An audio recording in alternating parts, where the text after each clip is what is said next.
Start. अध्यक्ष महोदय, हमारे दल ने असम राज्य की समस्या को जिस रूप में समझा है उसको हमारे दल के नेता ने इस सदन में अपने भाषण में स्पष्ट रूप से यह कह दिया है। मैं फिर से इसी बात को दोहराना नहीं चाहता हूँ। मैं इस बात से पूरी तरह से सहमत हूँ कि यह समस्या एक गंभीर समस्या है और देश की एकता के लिए, देश की आर्थिक स्थिति के लिए यह एक कठिन समस्या बनी हुई है।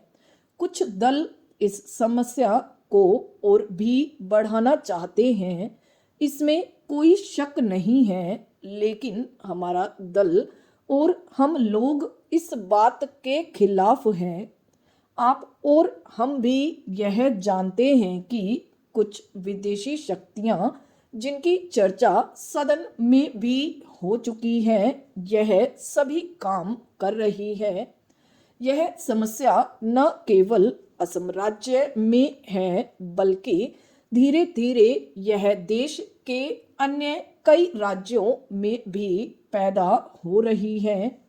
ऐसी विदेशी शक्तियों की यह इच्छा है कि यह देश सदा के लिए अलग अलग हिस्सों में बट जाए। अध्यक्ष महोदय, इस बारे में हम सरकार के साथ हैं। हम अपने देश की एकता को किसी भी कीमत पर भंग नहीं होने देंगे। इस सब के बावजूद हमें यह जरूर सोचना चाहिए कि केंद्र सरकार ने ऐसे कौन से कदम उठाए हैं जिनसे असम राज्य की इस समस्या को सुलझाने में मदद मिली हो।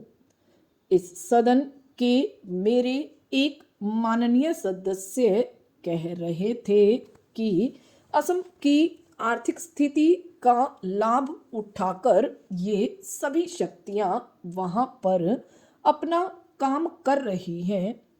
मैं भी इस बात से सहमत हूँ, लेकिन सरकार का भी तो कर्तव्य हो जाता है कि असम राज्य की आर्थिक स्थिति को जितनी जल्दी हो सके सुधारा जाए, ताकि विदेशी शक्तियां वहां की गरीब जनता से अनुचित लाभ न उठा सके। मुझे याद है, असम राज्य के मुख्यमंत्री जी ने बताया था कि असम राज्य के जो उन्नति के साधन हैं वे बड़े पैमाने पर बाहर चले जाते हैं और इस ओर उन्होंने केंद्र सरकार का ध्यान भी आकर्षित किया था।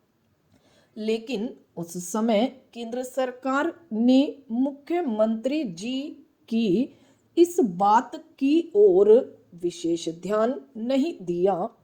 इसी तरह से यदि आप देखें तो आम असम राज्य की ओर भी विकास की योजनाओं की तरफ विशेष ध्यान नहीं दिया गया है।